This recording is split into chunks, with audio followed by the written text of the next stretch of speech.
The morning air over the Pacific was strangely quiet.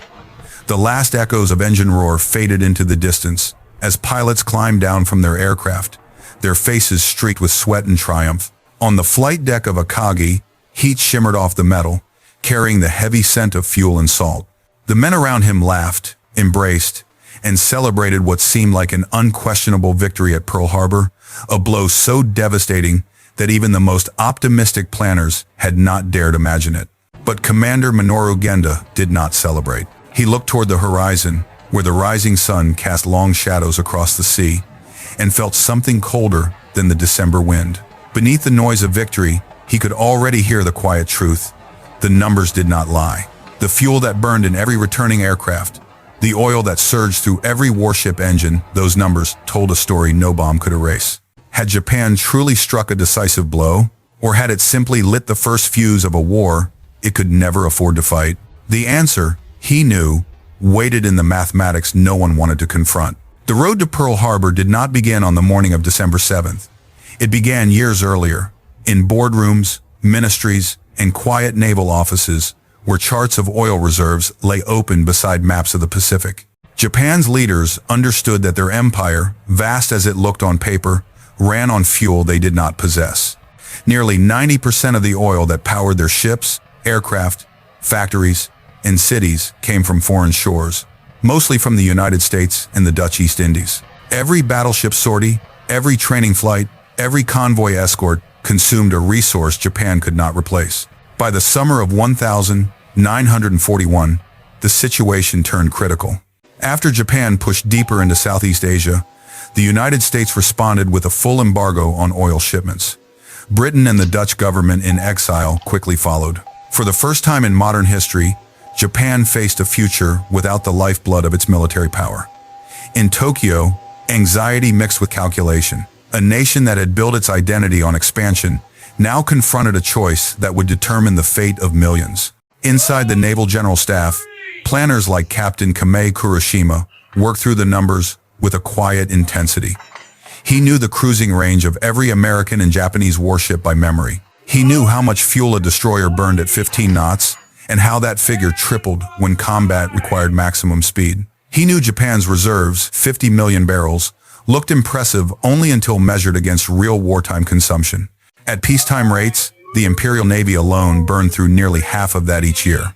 At wartime tempo, the reserves would evaporate long before victory could be secured. Yet the strategic assumptions guiding Japan pointed toward war. The first assumption was that the war would be short, a lightning campaign that would shock the United States into negotiation within 6 to 8 months. The second assumed that the Imperial Navy would fight according to its cherished doctrine of a decisive fleet battle near Japan, minimizing fuel consumption. The third relied on the belief that capturing the oil fields of Borneo, Sumatra, and Java would instantly replenish the empire's supplies. These assumptions were comforting and dangerously flawed. Still, momentum carried Japan forward. Admirals debated, ministers hesitated, but the arithmetic remained unchanged. If Japan did not fight, it would slowly suffocate under the embargo. If it did fight, the empire would gamble everything on speed, precision, and the hope that America lacked the will to sustain a long war. From these pressures, the Pearl Harbor Plan emerged, a bold attempt to buy time, cripple the Pacific Fleet, and secure a perimeter in Southeast Asia before oil reserves ran dry. Yet even in those early days, some officers sensed the truth. They understood that oil, not warships, would decide the conflict. And as the fleet steamed toward Hawaii under radio silence, those calculations weighed heavily, silently foreshadowing the collapse that would follow. The first months of the Pacific War seemed to confirm every hope Japanese planners had carried into 1941. From the jungles of Malaya to the waters off Luzon, Japanese forces advanced with a speed that stunned the world. Carrier groups struck with precision. Army units drove deep into British and American positions. And as the empire swept through the Dutch East Indies, the long-coveted oil fields fell under Japanese control. For a moment, the war looked winnable, at least on the surface. But beneath the headlines of victory, the fuel gauges told a darker truth. Modern naval warfare was not the kind of conflict Japan had prepared for. The Imperial Navy's strategy had been shaped by earlier eras, when fleets maneuvered slowly toward a single, decisive engagement. Now, in 1942, the battlefield spanned thousands of miles. Carrier task forces raided enemy bases across entire oceans. Submarines prowled distant shipping lanes. Destroyers raced back and forth, escorting convoys and responding to sudden crises. The war had become a contest of movement, and movement devoured fuel. A destroyer cruising peacefully at 15 knots consumed roughly 100 tons of oil per day. In combat operations, pushing 25 to 30 knots, it burned 3 to 4 times as much. And combat operations were no longer rare moments. They were the new normal. Ships deployed for weeks at a time, covering distances Japanese planners had not imagined when they made their fuel projections. Every unexpected encounter, every emergency maneuver, every high-speed chase drained fuel that Japan could not afford to lose. Even as Japanese forces captured the oil fields in Borneo, Sumatra, and Java, they discovered a harsh reality. Possession did not equal production. The Dutch and British defenders had executed a scorched earth retreat, sabotaging wells, destroying pumps, rupturing pipelines, and crippling refineries. Some facilities appeared intact from the outside but were quietly ruined, wiring cut, seals damaged, essential components discarded or buried. The destruction was systematic, deliberate, and effective. Japan lacked the petroleum engineering expertise to repair the damage quickly. Their domestic industry was tiny, their pool of trained engineers even smaller. Many captured Dutch specialists were interned rather than employed due to fears of sabotage. Equipment shortages compounded the crisis. Every drilling rig or refinery component had to be shipped from Japan on merchant vessels already straining under wartime demands. And even when production resumed, it did so at a fraction of pre-war capacity. In 1942, the oil fields of the Dutch East Indies produced only 25.9 million barrels, barely 40% of their peacetime output. The empire needed more than twice that amount to sustain its ambitions.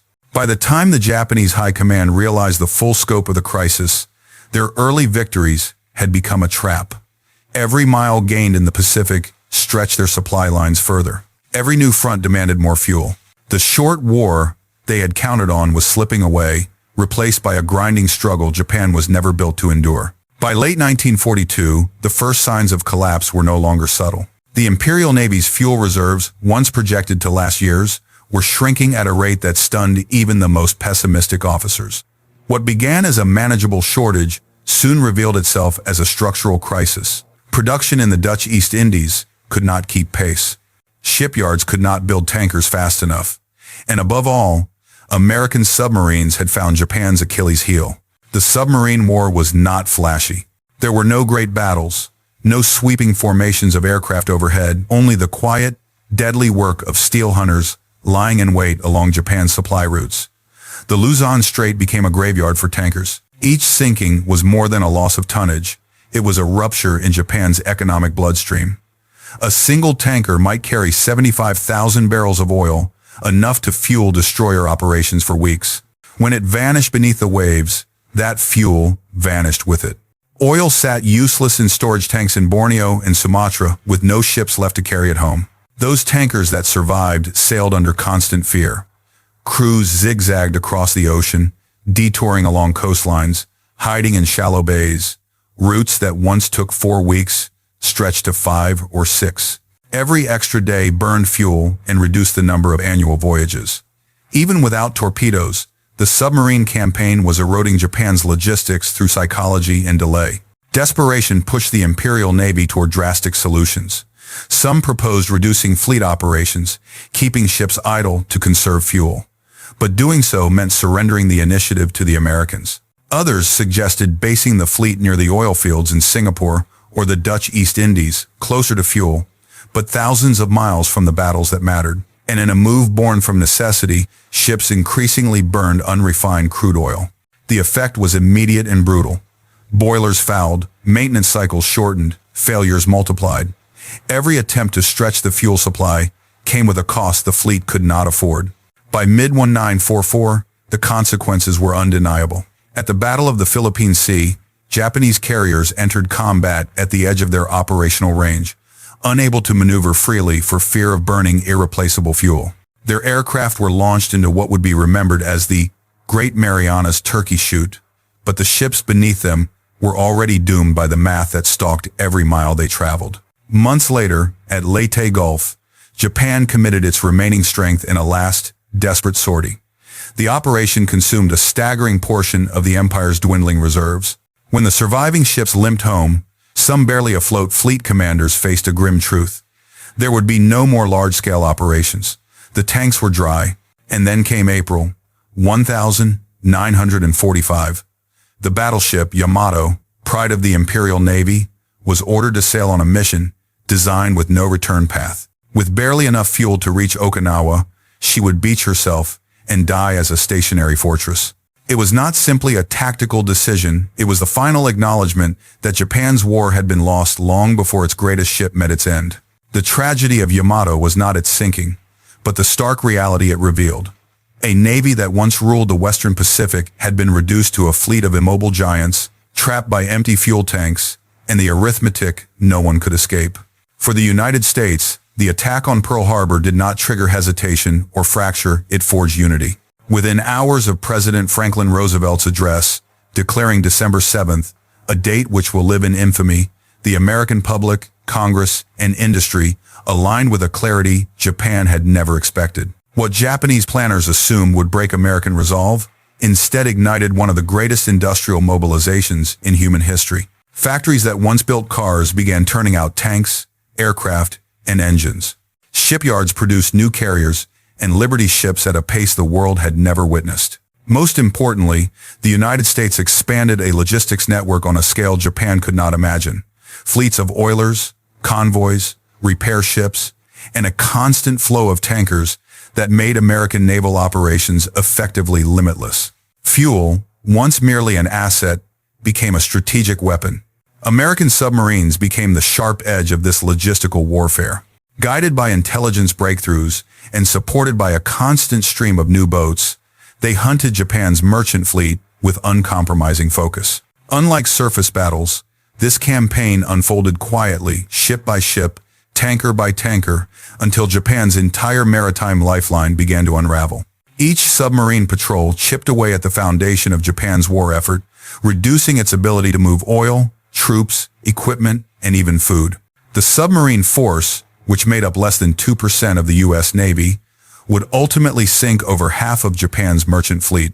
Across the world, the geopolitical shockwaves of Japan's expansion accelerated. Britain and the Dutch government in exile doubled down on embargoes and sabotaged oil infrastructure during their retreats. Australia and China aligned more deeply with U. Strategy. The conflict was no longer a regional contest, but a global confrontation of resources, industrial strength, and political will. Japan had hoped that boldness would compensate for scarcity. The United States demonstrated that resilience, industry, and logistics would decide the fate of nations. While Japanese forces fought with courage and tactical sophistication, they faced an opponent able to replace losses faster than they could inflict them and able to project power across oceans without ever worrying about the fuel required to get there. The imbalance was not only material, it was structural. And once the global system aligned against Japan, the outcome became a matter of time. In the final years of the war, as the Pacific burned from Okinawa to the Philippines, the truth that Minoru Genda sensed on the deck of Akagi returned with unmistakable clarity. Japan had never lost the war in a single battle. It had lost it in the quiet arithmetic of oil fields, tanker routes, and industrial capacity long before the first aircraft ever took flight over Pearl Harbor. The story was not one of courage failing, but of numbers prevailing. Throughout history, nations have celebrated their heroes, their ships, and their victories.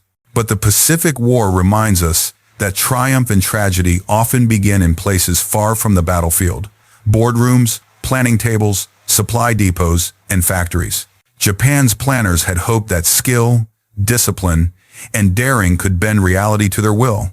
Yet war, at its core, respects no ambition that ignores basic resources. 40 million barrels were required. 25 million barrels were available.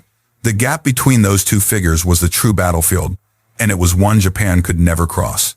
As the war drew to its close, the symbolic moments felt almost poetic. Giants like Yamato, once the pride of an empire, sat at anchor without the fuel to move. Entire fleets remained idle while American forces, supported by endless tankers and global supply lines, advanced island by island. When the guns finally fell silent in 1945, the outcome had already been written in the shortages of 1,942, the sinking tankers of 1,943, and the empty fuel bunkers of 1,944. Yet the legacy of this miscalculation extends far beyond Japan. It serves as a reminder that modern wars are not won by bravery alone. They are won by logistics, by industry, by the quiet, unglamorous work of ensuring that every ship, aircraft, and soldier has what they need every hour, every mile, every day. It is a lesson that echoes across the decades, shaping military doctrine and national strategy even now. So the question remains, what other truths, buried beneath the comfort of assumptions, still wait to be confronted? If you value stories that reveal how history truly unfolds, not through legend, but through the subtle forces behind it, consider joining us. Share your thoughts, your questions, or the lessons you see in this chapter of the past. And above all, thank you for keeping these histories alive. The battles may have ended, but the responsibility to remember them never does.